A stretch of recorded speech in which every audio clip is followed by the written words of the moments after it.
All right, earnings season. You know what it's like, right? It's this quarterly flood of numbers, press releases, and let's be honest, a ton of jargon. But if you look closely, underneath all that noise, there are these really powerful signals about where the economy is really headed. So today, that's what we're going to do. We're cutting through all the static to bring you the 5 biggest, most important trends that define the first quarter of 2025. So here's the game plan. We're going to kick things off with the incredible AI gold rush and see how it's bumping up against the new reality of global trade. Then, we'll dive into how those two massive forces are creating this split-screen economy for all of us, for consumers. From there, we'll zoom right into a high-stakes battle raging in healthcare, before wrapping up with the playbook corporations are using to, well, survive in this pretty complicated world. Okay, let's dive right in. Our first trend. It's less of a trend and more like a rocket launch. I'm talking about the race to build the actual, physical foundation of the AI revolution. And honestly, there's no better way to capture the sheer energy of this moment than this quote from NVIDIA CEO Jensen Huang. The demand for AI isn't just growing, it's accelerating. It's hitting a turbocharge. And that is forcing the biggest companies in the world to spend, and spend in a huge way. And when I say spend big, the scale is just staggering. Just look at this number. $75 billion. That is Google's planned capital expenditure for this year. For 1 year. It's a colossal all-in bet on servers and data centers, all to power their AI ambitions. Well, that kind of spending creates this massive ripple effect, right? When a giant like Google opens its wallet, a shockwave just blasts through the entire supply chain. And you can see it right here. Look at a company like Broadcom. Their revenue just surged 25% year over year.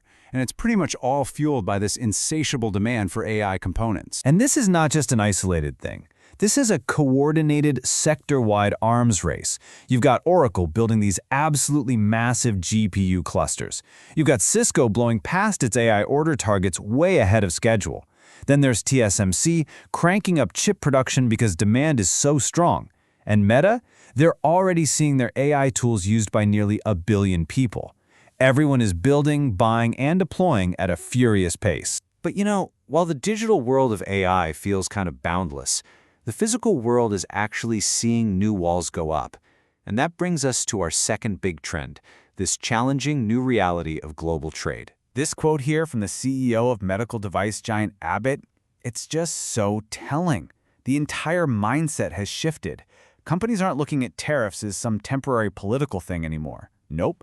They see them as a permanent feature of the business landscape that they have to manage for the long haul. And this isn't just one industry's problem. This concern is absolutely everywhere. You can see it across all these different sectors. You've got JP Morgan noting its clients are shifting to a much shorter-term focus.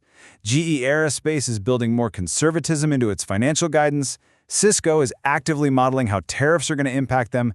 This is a top-of-mind issue for basically everyone. So the crucial point, the big takeaway here is this. Companies are fundamentally changing how they operate.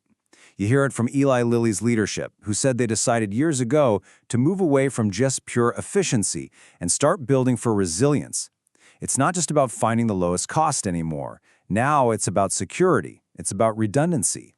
And just like Abbott's CEO said, it's about getting your manufacturing as close as you possibly can to your customers. Okay, so these massive global forces, all this AI innovation on one side, all this trade friction on the other, they're having a very real impact on household budgets. And that leads us straight to our third trend, a stark and growing divide in how we as consumers are behaving. I mean, you really can't get a clearer snapshot of the U.S. economy than this statement from the CEO of McDonald's. It's not one story out there, it's two. High-income folks are still spending, but low-income consumers, they're pulling back sharply. And, as he pointed out, that pressure's now starting to creep up into middle-income families too. And you can see this split so clearly in the data. On one side, you have Bank of America reporting that the account balances for their high-income clients are up a healthy 5%. But then on the other side, you hear executives from companies like McDonald's, all the way to PPG, talking about how low and middle-income families are really getting weighed down by the cumulative hit of inflation. So let's drill down into one of the most dynamic sectors right now, healthcare. Because this is where all these forces, innovation, global supply chains, consumer costs, are all colliding in a huge battle for a multi-billion-dollar market. So the war for the obesity drug market is really playing out in 3 acts. Act 1, companies like Eli Lilly and Novo Nordisk create these absolute breakthrough medications. Act 2, they launch an all-out war for market share, for doctors, for patients. But Act 3, that's the trickiest.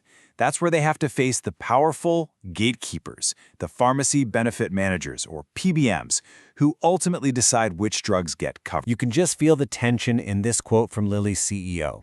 So a major PBM decided to exclusively cover their competitor's drug, and he's basically questioning a decision that limits choices for patients and for doctors. It's a really high-stakes chess match with billions and billions of dollars on the line. And this number right here, this shows you just how incredibly high those stakes are. This is the year-over-year sales growth in Danish kroners for Novo Nordisk's obesity care division. 67%. That is an explosive, category-defining level of growth, and it explains exactly why the fight for every single prescription is so intense. Okay, so we've seen a technology boom, rising trade walls, a divided consumer, and just fierce industry competition. So how are corporate leaders actually responding to all this? Well, that brings us to our final trend, the modern corporate survival playbook. In this kind of environment, companies are basically spreading their bets. On one hand, you see massive share buybacks from names like Walmart and Exxon to get cash back to shareholders. You see dividend hikes from Oracle and Chevron. But at the same time, you see these huge investments in the future, like AbbVie's R&D spend and Google's CapEx, right alongside a super sharp focus on efficiency and cost controls at companies like SAP. So the crucial point is this. When the big picture, the macro environment, is this uncertain, you have to focus inward. You double down on the operational efficiencies you can actually control. You invest in the core innovations that are going to secure your future, and you reward the shareholders who are sticking with you for the ride. It's a really pragmatic, resilient strategy for some very turbulent times. And all of this leaves us with this final, really critical question. We are watching these powerful, often contradictory forces pull the global economy in completely different directions. You've got the boundless, deflationary promise of AI on one side and the constrained, inflationary pressure of trade friction on the other. How these two forces balance out, how they resolve themselves, that is going to be the story that defines our economy for years to come.